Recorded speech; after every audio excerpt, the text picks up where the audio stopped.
Welcome to the special 2020 election preview edition of the Puro Politics podcast. My name is Gilbert Garcia, Metro columnist for the San Antonio Express News. And in this episode, as we come down to the final days before the election, we're going to break down this election cycle at the local, state, and national level. This has been an election unlike any other. The most obvious way in which it's been really unique has been the fact that it's happening during a pandemic. Over the past 7 months, this country has dealt with the COVID-19 pandemic, which has taken the lives of more than 225,000 Americans. And it's really altered the way in which politics has worked in this country.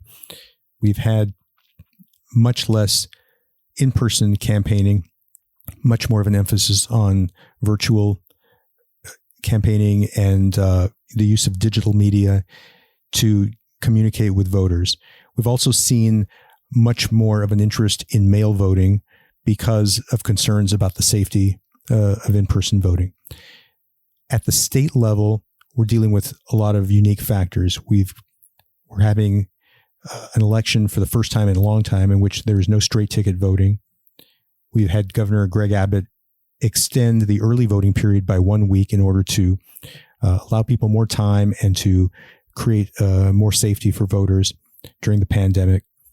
We've also had a series of lawsuits, both at the state and at the local level, involving elections. We had some of Greg Abbott's fellow Republicans challenging him over the extension of early voting. We had the Texas Democratic Party suing to try to make the mail voting process more accessible to voters, to enable people to vote by mail without having to provide an excuse.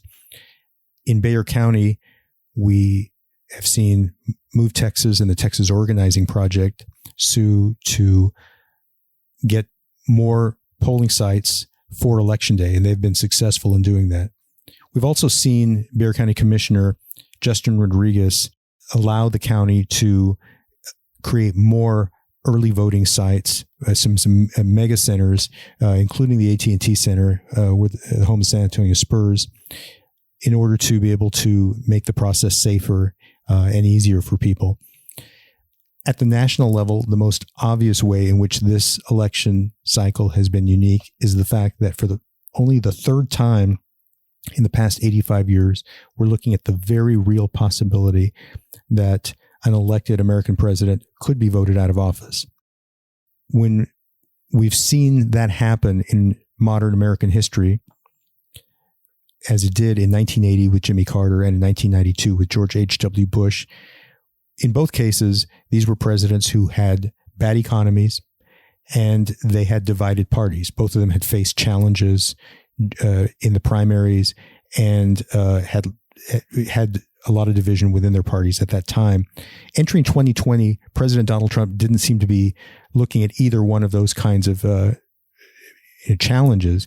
We had a strong economy. He had a very united Republican Party, and these things were certainly working in his favor coming into the early months of 2020. The COVID-19 pandemic has changed the calculus completely there.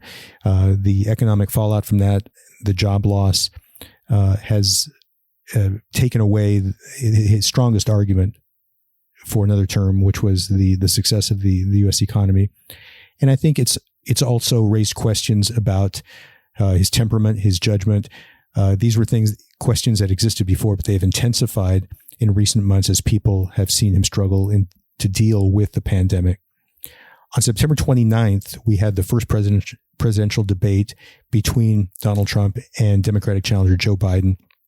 And I think you could see in that debate the anxiety, even the desperation from Trump in the face of polls which have consistently shown him trailing by double digits at the national level.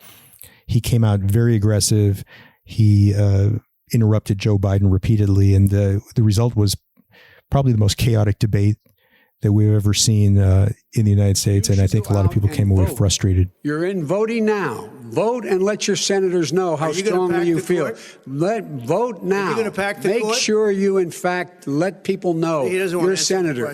I'm not going to answer the question because the question is radical left. Will you shut up, man? Listen, who is on your list, Joe? This Who's is on your so list? Gentlemen, I think this we've is ended so this. unprecedented. When it comes to big San Antonio elections, I think most of the focus has come down to three big swing district races: U.S. District 23, U.S. District 21, and Texas House District 121. Now, all of these seats are currently held by Republicans.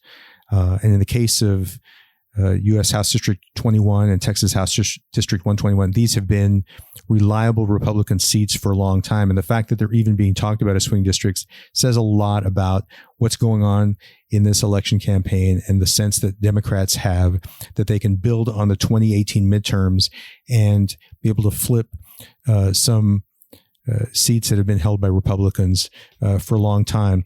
U.S. District 23 is a fascinating district because it covers such a large part of the state.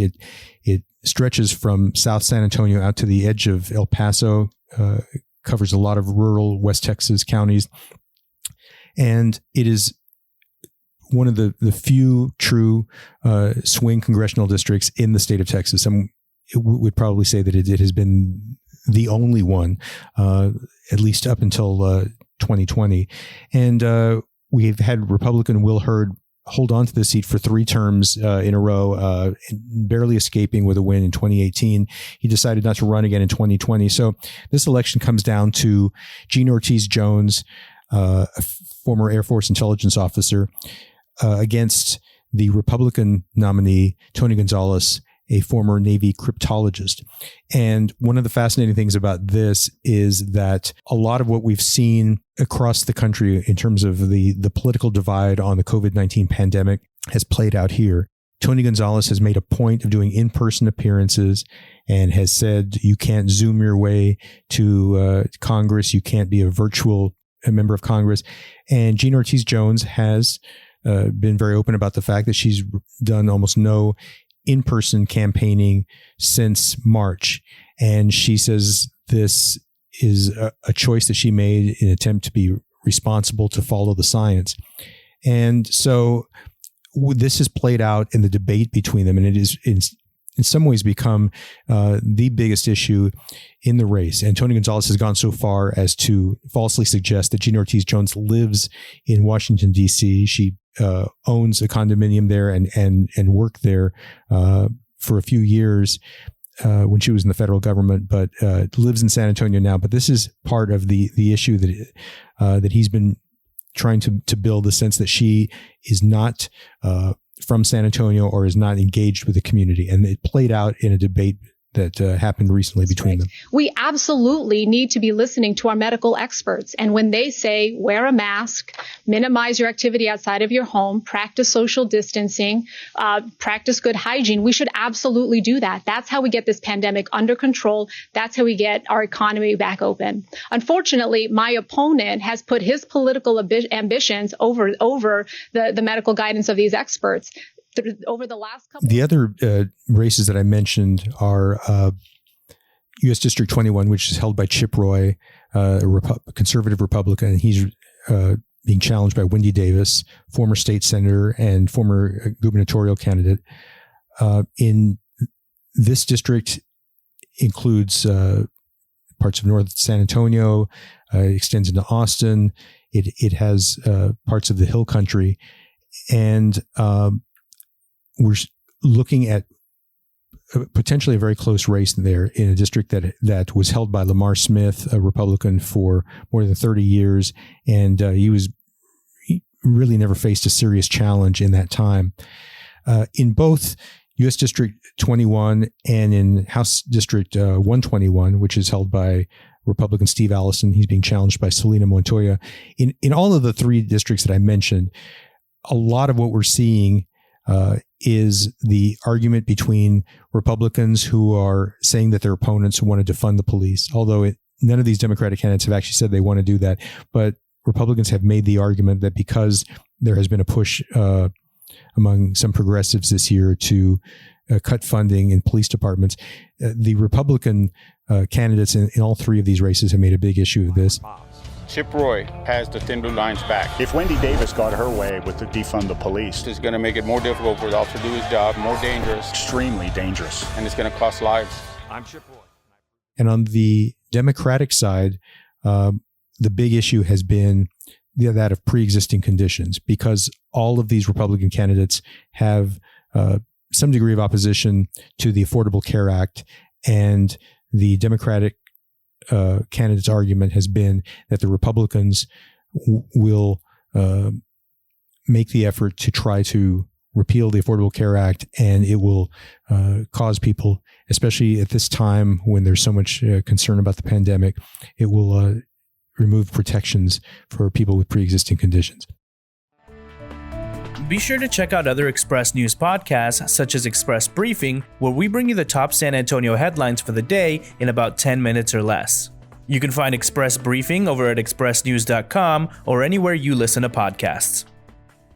From the moment that Mayor Ron Nirenberg began his second term in June 2019, it was clear what his top priority was: public transit. This is something the mayor had been talking about at length since he became mayor in 2017. He was looking at the rapid population growth in the San Antonio area, the fact that we have projections of an increase in population of up to 1 million people over the next 2 decades, and the fact that we have a chronically underfunded public transit agency via Metropolitan Transit. So the mayor was looking to get a proposition on the November 2020 ballot that would reallocate a 1/8 cent sales tax from aquifer protection and linear greenways programs and move them into public transit.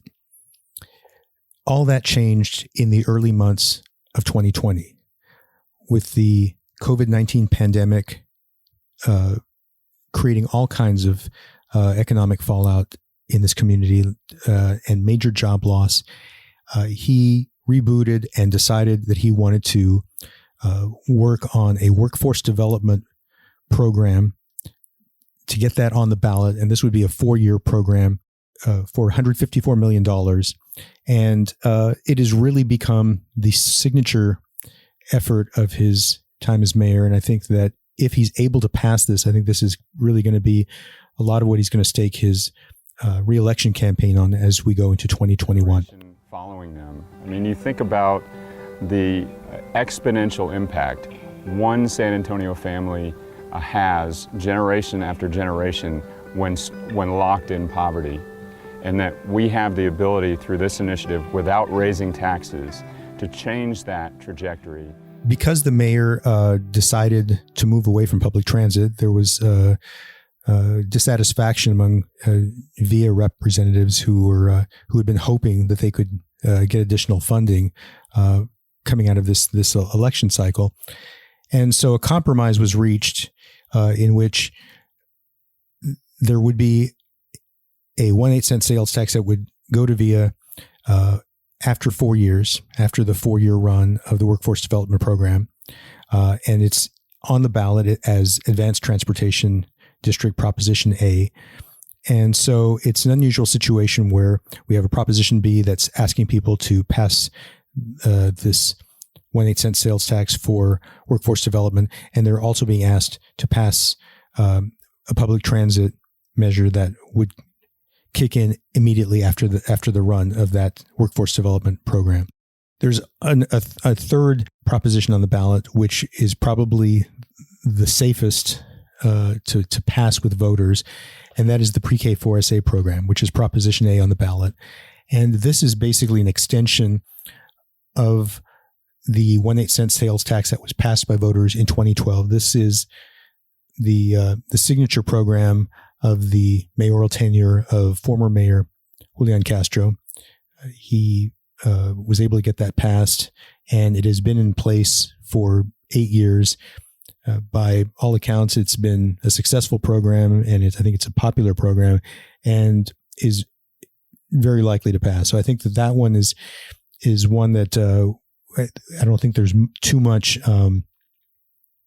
doubt about how that's going to go. And I think a lot of the focus is really going to be on workforce development and what happens with the public transit proposition.